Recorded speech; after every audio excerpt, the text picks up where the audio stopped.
अरबाज भाई।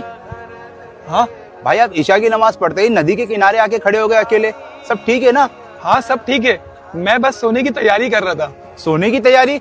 मैं कुछ समझा नहीं भाई। भाई हमारे हुजूर पाक सल्लल्लाहु अलैहि वसल्लम ने हमें एक बहुत ही खूबसूरत तोहफा दिए जो हमें सोने से पहले करना चाहिए। क्या करना चाहिए? 4000 दिनार सदका देकर सोया करो, एक कुरान शरीफ मुकम्मल करके सोया करो, जन्नत की कीमत अदा करके सोया करो, 2 लड़े हुए गाँव में सुलह करा के सोया करो, एक हज करके सोया करो। भाई सोने से पहले ये सब कैसे करके सो सकते? ये तो बहुत मुश्किल है। 4 मरतबा सूरह फातिहा पढ़ने से 4000 दिनार सदका देने का सवाब मिलेगा।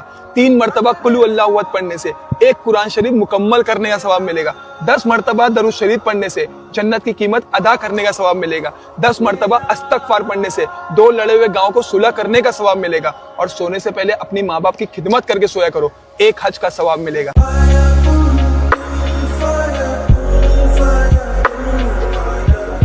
हमारे YouTube चैनल को आज ही सब्सक्राइब करिए, सवाब और नेकी के हकदार बनिए।